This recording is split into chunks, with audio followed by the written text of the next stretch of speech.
Good morning student. तो आज हम कक्षा 7वीं के हिंदी विषय का चौथा घटक देहात और शहर इस पाठ का दूसरा भाग देखेंगे। हालांकि कुछ परेशानियां अभी वही की वही है। पीने का पानी लाने के लिए दूर दूर तक लोगों को जाना पड़ता है। मेरे यहाँ विद्यालय तो है पर उनमें आवश्यक सुविधाएं नहीं है। गांव शहर से क्या कहता है।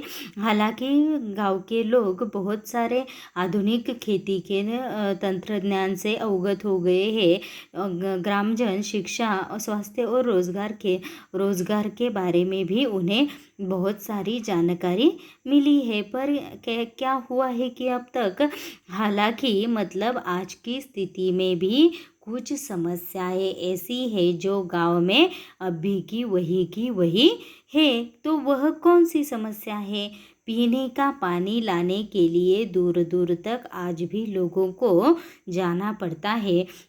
और उसके साथ साथ पानी की समस्या बताते हुए गांव कहता है कि मेरे यहाँ विद्यालय की सुविधाओं की भी बहुत यहाँ क्या है कि विद्यालय तो मेरे गांव में है पर उनमें आवश्यक सुविधाएं नहीं है।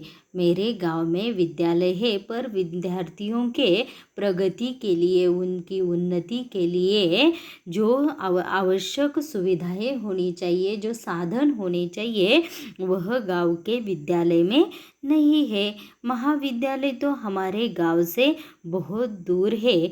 तो बच्चों को जब महाविद्यालय में बच्चे प्रवेश लेते हैं तो उन्हें स्कूल में जाने में बहुत ही दिक्कत हो जाती है।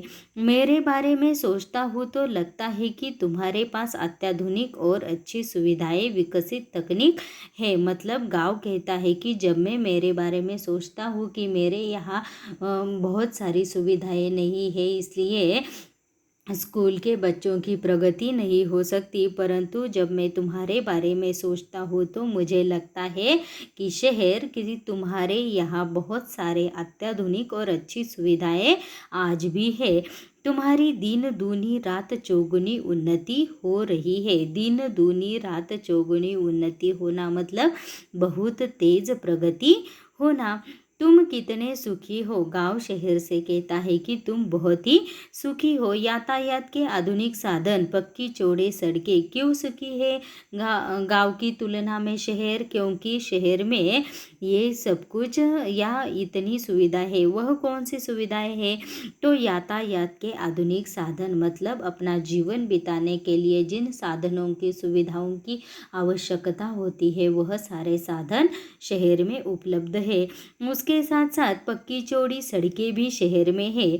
बड़े बड़े शॉपिंग मॉल और 24 घंटे बिजली की सुविधा तुम्हारी शान में चार चांद लगा देती है। चार चांद लगा देना मतलब बहुत ही, वहाँ पर क्या हो जाता है, 24 घंटे बिजली शहर में होती है तो उससे क्या हो जाता है, तुम्हारी शान बढ़ जाती है। मतलब शहर के कैसा लगता है, रात के समय जगमगा उठा लगता है। चारों तरफ चांदनी सा या आकाश में जब आकाश में क्या हो जाता है कि रात के समय चांदनियाँ क्या करती है, अपना प्रकाश फैला देती है। उसी ही प्रकार रात के समय 24 घंटे बिजली होने के कारण, जैसे कि यह बिजली शहर में क्या लगा रही है, चार चांद लगा रही है, रोशनाई दिखाई दे रही है। तो देखो, कभी कभी मन बहुत उदास हो जाता है और ऐसा सोचने पर गाँव क्या कहता है शहर से, कभी कभी मेरा मन क्या हो जाता है, बहुत ही उदास हो जाता है, हताश हो जाता है। और एक गांव कहता है शहर से, एक ज़माना था, बहुत दिनों की बात थी, एक ज़माने की बात थी जब मेरे यहाँ बहुत ही खुशहाली थी। मेरे यहाँ गांव में बहुत ही खुशहाली थी, लोग हमेशा प्रसन्न रहते थे, चारों तरफ हरियाली थी। पर अब पहले जैसी रौनक नहीं रही, पहले जैसी रोशनाई नहीं रही। मैं असुविधा, बेरोजगारी, आपसी झगड़े, गुटबाजी, अशांति जैसी समस्याओं से घिरता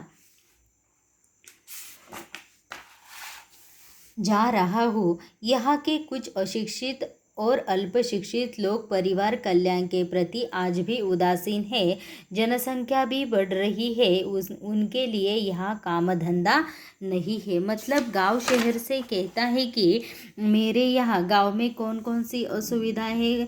परीक्षा में देखो, जब पूछा जाता है तो क्या लिखेंगे कि गांव में कौन कौन सी समस्याएं या कठिनाइयां हैं। तो देखो, गांव में असुविधा, बेरोजगारी, आपसी झगड़े, गुटबाजी, अशांति जैसी समस्याओं से गांव गिरता चला जा रहा है। मतलब दिन ब दिन यह सारी समस्याएं गांव में बढ़ती ही जा रही है। यहाँ के कुछ अशिक्षित और अल्पशिक्षित लोग परिवार कल्याण के प्रति आज भी उदासीन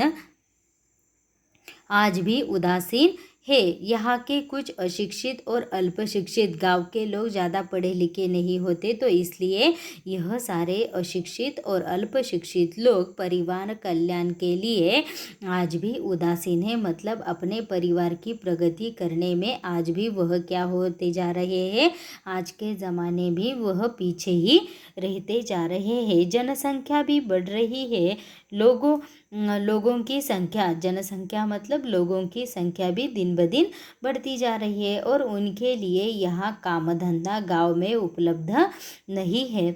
रोजगार की तलाश में लोग शहर जा रहे हैं। गाँव में काम धंधा नहीं है तो बेरोजगारी की समस्या दिन ब दिन बढ़ती जा रही है और इसलिए रोजगार की तलाश में अपने उदर निर्वाह करने की तलाश में लोग कहाँ जा रहे हैं, गांव से शहर जा रहे हैं। यहाँ काम के लिए मजदूर नहीं मिल रहे हैं। मतलब क्या होता जा रहा है, ज़्यादा से ज़्यादा लोग शहरों की तरफ जा रहे हैं, इसलिए गांव में मजदूर नहीं रहे और यहाँ काम करने के लिए, खेती के कामों के लिए आजकल मजदूर भी नहीं मिल रहे हैं। शहरी चमक दमक और आधुनिक सुविधाओं की ओर आकर्षित होकर लोग मुझे अकेला छोड़कर तुम्हारी ओर दौड़ रहे हैं। मतलब गांव कहता है कि मुझे बिल्कुल अकेला छोड़कर सारे लोग तुम्हारे पास ही आ रहे हैं। यहाँ स्वास्थ्य सुविधाएं भी नहीं है। स्वास्थ्य मतलब अस्पताल की सुविधाएं। जब किसी व्यक्ति को गंभीर आजार हो जाता है और या गंभीर बीमारी हो जाती है तो उसके इलाज के लिए भी शहर में ही आना पड़ता है। बीमारियां हैं पर पर्याप्त मात्रा में सुसज्ज और अच्छे अस्पताल नहीं है। यहाँ के लोगों को बीमारियां तो है, आजार तो है, परंतु क्या हो रहा है कि पर्याप्त मात्रा मतलब जितनी आवश्यक, पर्याप्त मतलब आवश्यकतानुसार सुसज्ज और अच्छे अस्पताल नहीं है। अस्पताल बड़े बड़े अस्पताल नहीं है। सुसज्ज मतलब वहाँ पर कौन सी भी आधुनिक सुविधा, मतलब जैसे कि बड़े बड़े अस्पतालों में मशीनरीज होती है, वो गांव में नहीं है और लोगों को ठीक समय पर दवा नहीं मिल पाती। इसलिए सुसज्ज और अच्छे अस्पताल न होने के कारण गांव में जब कोई अचानक से बीमार हो जाता है तो उनके लिए ठीक सही समय पर दवा या इलाज नहीं मिल पाता। तो यहाँ पर गांव इसलिए कहता है कि मेरा परिवार कैसा होता जा रहा है, दिन ब दिन टूट सा रहा है, मतलब बिखरता जा रहा है। बताइए मैं क्या करूँ, तुम्हारा मित्र देहात। मतलब गांव शहर से कहता है कि इसलिए मेरा परिवार दिन ब दिन क्या होता जा रहा है, कम होता जा रहा है, टूट सा रहा है। मतलब दिन ब दिन उसकी हालत क्या होती जा रही है, खराब होती जा रही है। इसलिए शहर से गांव कहता है कि अब तुम ही मुझे बताओ कि मुझे क्या करना चाहिए, मैं क्या करूँ। तुम्हारा मित्र देहात मतलब गांव। Thank you.